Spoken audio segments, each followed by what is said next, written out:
En este capítulo vamos a hablar de la Restauración, una época ubicada entre el absolutismo y el liberalismo.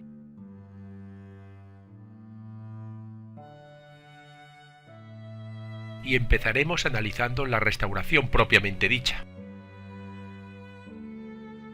A este periodo se le conoce precisamente como Restauración porque significa la supresión de todas las conquistas territoriales e ideológicas conseguidas por la Revolución Francesa y el Imperio Napoleónico.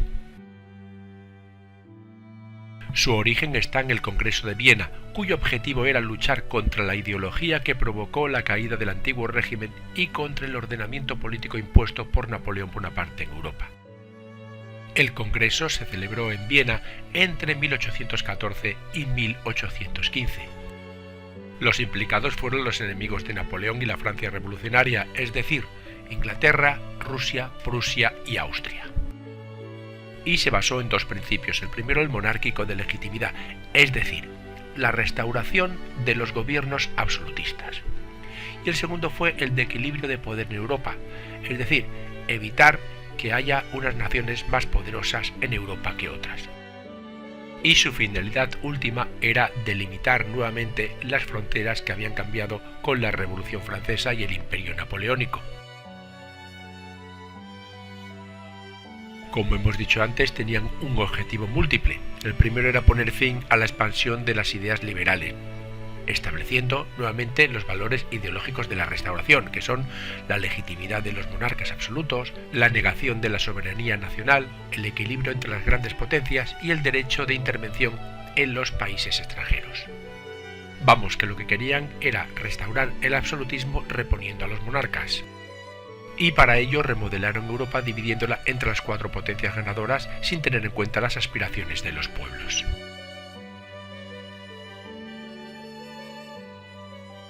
De esta redefinición de fronteras del continente europeo, el mayor beneficiado de todos fue Inglaterra. Precisamente fue la más combativa contra el Imperio Napoleónico y continuó dominando los océanos con numerosas colonias en Asia, Oceanía y América, y se convirtió a la fin y a la postre en la primera potencia del mundo. Rusia también sacó tajada y se anexionó Finlandia, Besarabia y el Ducado de Varsovia. Bélgica quedó incorporada a Holanda, Noruega a Suecia, Francia volvía a los límites que tuvo antes de la Revolución y Austria adquirió el reino lombardo-veneciano.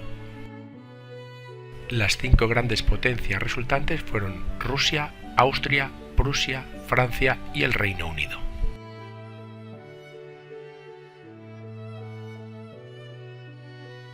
Y para afianzar aún más estos propósitos se creó la Santa Alianza, un tratado de ayuda mutua entre los monarcas absolutos para hacer frente a cualquier amenaza de revolución liberal.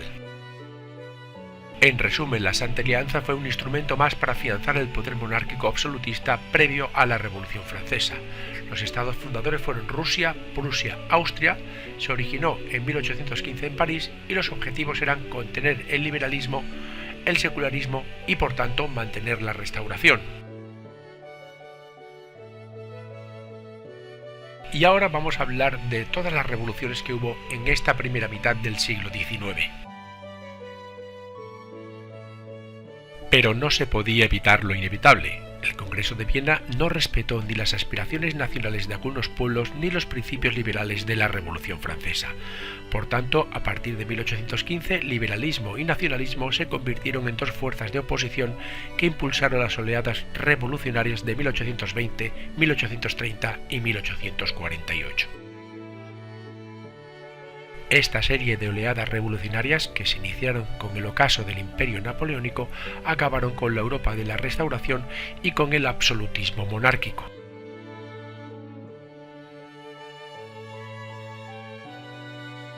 Las primeras surgieron a principios de 1820 y lo que hicieron fue repetirse ya sucesivamente en 1830 y en 1848. El origen fue en España y el motivo fue que Fernando VII se negó a jurar la Constitución de 1812.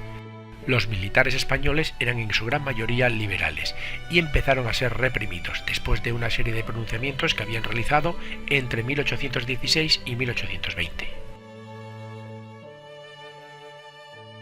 La revolución de 1830 ya fue mucho más fuerte y se le llamó la Revolución de Julio, que empezó en París.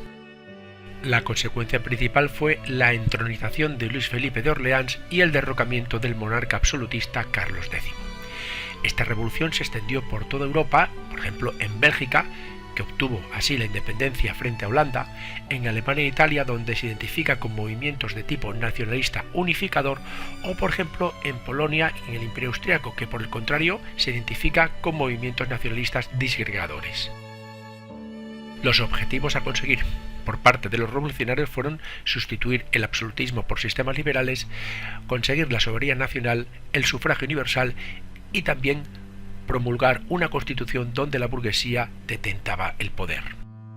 Las monarquías absolutistas de la Santa Alianza lograron mantener la revolución a raya hasta 1848, y hay que destacar que el Reino Unido no participó en este proceso porque tenía una monarquía parlamentaria, pero eso sí, surgió allí un movimiento obrero y un movimiento político de reivindicación de la extensión del sufragio denominado cartismo.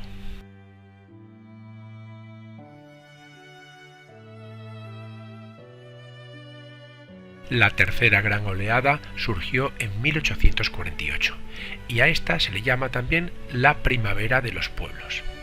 Allí había dos tipos de dominios: los que vivían bajo el dominio de un imperio, por ejemplo el austriaco, el ruso o el turco, y los que vivían fragmentados en diversos estados, por ejemplo Alemania e Italia.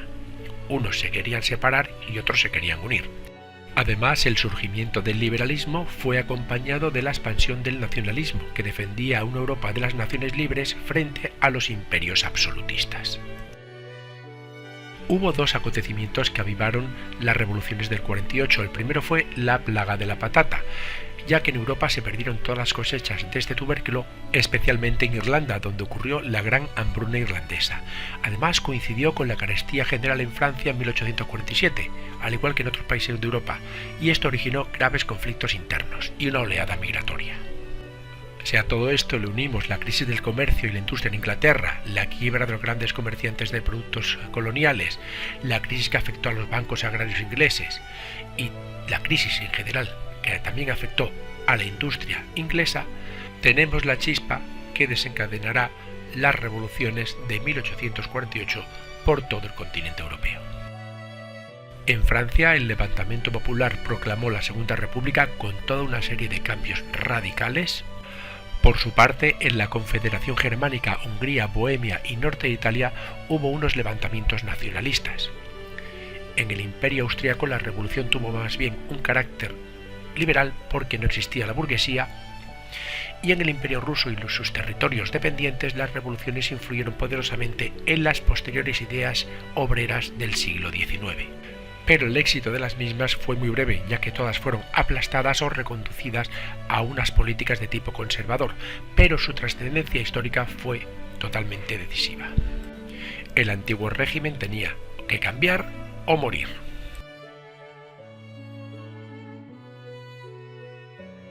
La Revolución del 48 significó la aparición de los ideales democráticos y la irrupción de los trabajadores como fuerza política.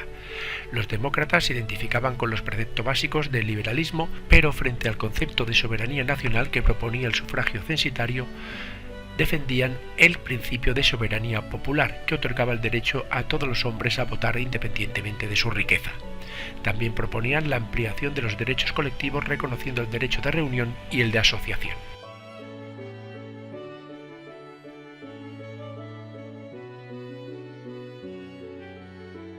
En Inglaterra no hubo un movimiento revolucionario significativo porque su sistema político había demostrado suficiente flexibilidad como para ir asumiendo las reivindicaciones de mayor participación. Pero la industrialización provocó una aparición de un movimiento obrero organizado de las clases bajas en las zonas más desarrolladas industrialmente, un progresivo proceso de proletarización, y recordemos que también apareció en Londres la publicación del Manifiesto Comunista, el futuro ideario de las revoluciones obreras del siglo XX.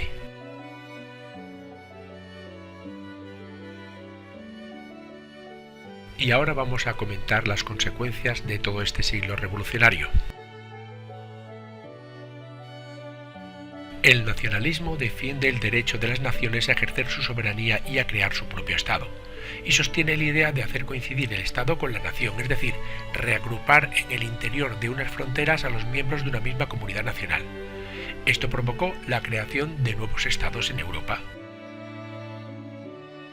Dos ejemplos de separación fueron Grecia y Bélgica. Grecia dependía del Imperio Otomano y tenía una cultura y una religión totalmente opuesta a esta.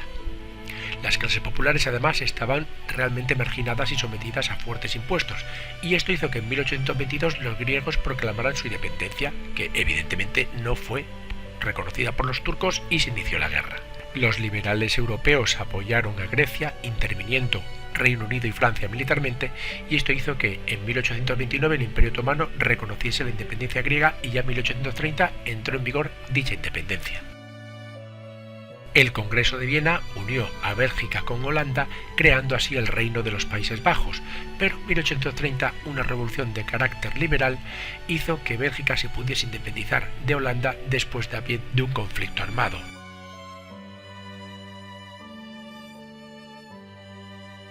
En Italia y Alemania ocurrió todo lo contrario. Italia estaba dividida en diversos estados y en 1859 una monarquía liberal de Saboya, gobernada por Cavour, inició un proceso unificador. Esta se enfrentó a Austria, anexionando Lombardía. Garibaldi también dirigió un levantamiento popular entre los estados del centro y del sur de Italia, derrocando sus monarquías, y gracias a estos procesos previos se creó en 1861 el primer parlamento italiano, proclamando rey a Víctor Manuel II de Saboya. Después Austria abandonó el Véneto y en 1870 se anexionaron los estados pontificios, haciendo Roma la capital de Italia. Alemania también estaba fraccionada en 36 estados y había dos potencias opuestas, Prusia y Austria.